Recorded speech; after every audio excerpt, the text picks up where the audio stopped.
Hey there, South Plains. Amanda with Lubbock Area United Way. Today I am joined by Tom Vermillion. He is the director for Boys and Girls Clubs of Lubbock, which they have 5 clubs in Lubbock.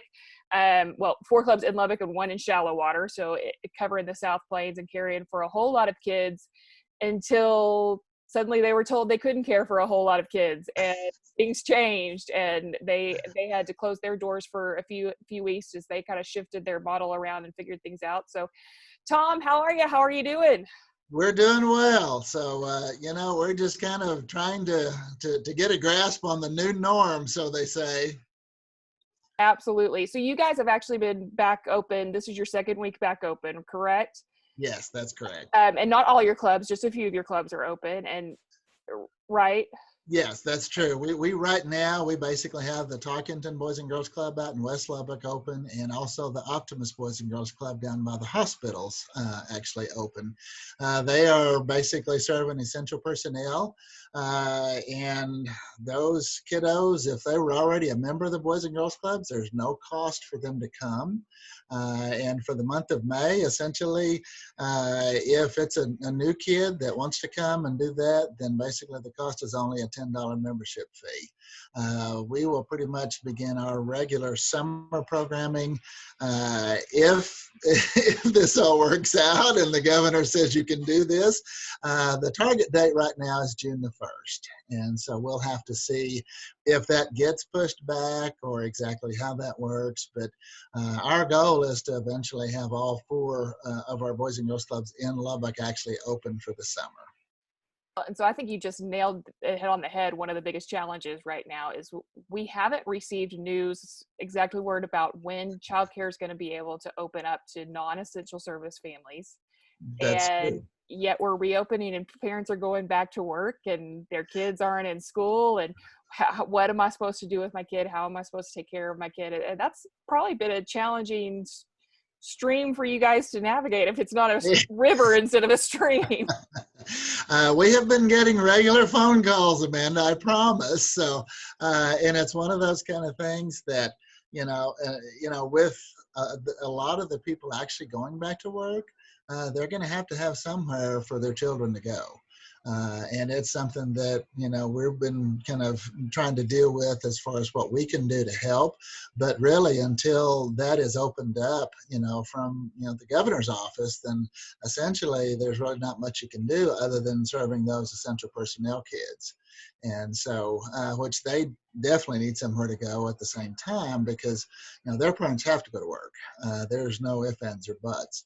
But it's just something that, we're going to have to deal with. And it's something that I'm afraid is going to probably last for a while. And I have told staff, we had a kind of a virtual meeting the other day. We basically, if they were working last summer, this summer is probably going to be completely different from what they have done in the past. And so it's just something that, like I said, we're trying to deal with that new norm and kind of see how this works.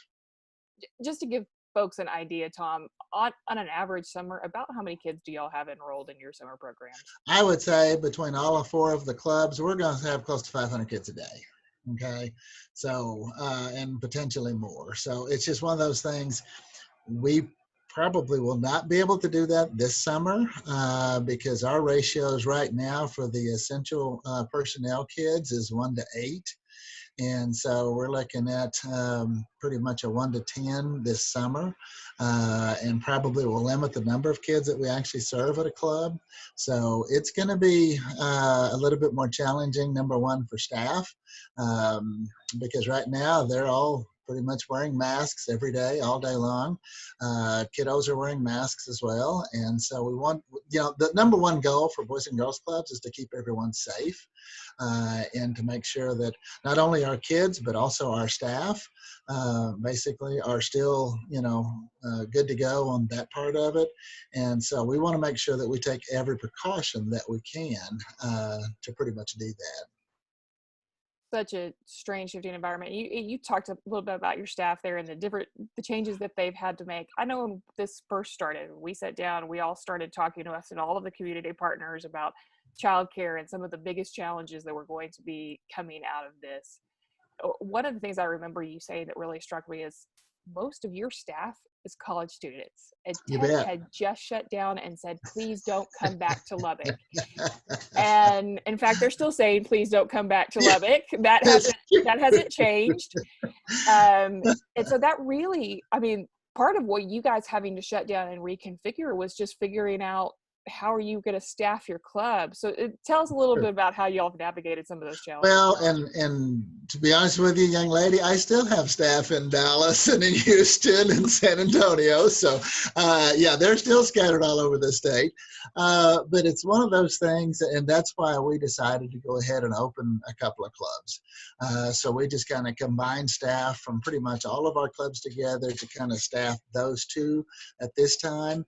And so we will more than likely, if we can even get some of our other staff back for summer, which I know that several of them have already said they'd like to come back, then we will also probably be looking at hiring some additional people as well for the summer months. The kiddos that we have that have worked with us for the past couple of years or so, they're committed to our kids and they love what they do, and that's a blessing for us because we truly do need those quality staff people to actually come back from San Antonio and Houston and Dallas and so forth. But like I said, we are doing well now. But like I said, as far as when summer begins, we will need to look at doing some other stuff. Right. Well, and I mean, I think being able to work with those tech students and students that are studying education and studying, you know, all of family life, family services and all of those things, that's one of the ways that you guys are able to provide affordable, high quality childcare is because you guys have all those resources. So no doubt that that's a challenge. Well, and it's a great experience for those college kids because a lot of times they say, well, I want to be a teacher. I want to, work, doing some type of, situation, actually working with children or underprivileged or whatever. And a lot of them don't have those opportunities to do that while they're going to school. And at least with us, they can actually work and do that while they're actually taking classes, and they get that practical experience as far as doing those types of things. And that's a blessing for them as well. So, and I've been doing this a long time. That's hence all the gray hair. But essentially, that's why we have had tons of great kids that have worked for I call them kids because they're all kids to me, Amanda. I'm sorry. So anyway, but I mean, those Texas Tech students, we've had some wonderful kids that have worked for us over the years and gone on to do great things as far as in their, chosen careers. I know you've had some great staff over the years, and I know that they want to get back if they can, and if not, you'll continue to provide great childcare one way or the other, right? That's true. That's true. So right now it's essential service families only that you guys are able to provide services for. If there's a family that's needing childcare, how do they reach out to you? Well, if they are an essential personnel and they need to have some type of child care, or they're a little bit leery about their children staying with their grandparents or whatever, they can call the administrative office at 792-2880. We'll be glad to visit with them about getting them to the right club as far as which would be best suitable for them. Like I said, for the month of May, there's really no charge if they're a current member of the Boys and Girls Clubs. If they're a new member, then the only cost would be a $10 membership fee for the month of May, and that's it. And like I said, so it's something that we wanted to make sure that it was affordable for parents because this is a trying time for all of us, and it's something that we're all going to have to try to help to pretty much get through. And so we wanted to try to do the best that we could potentially do as far as for our part of that as well. Tell you what, you can't beat $10 for a month worth of childcare. That's pretty good.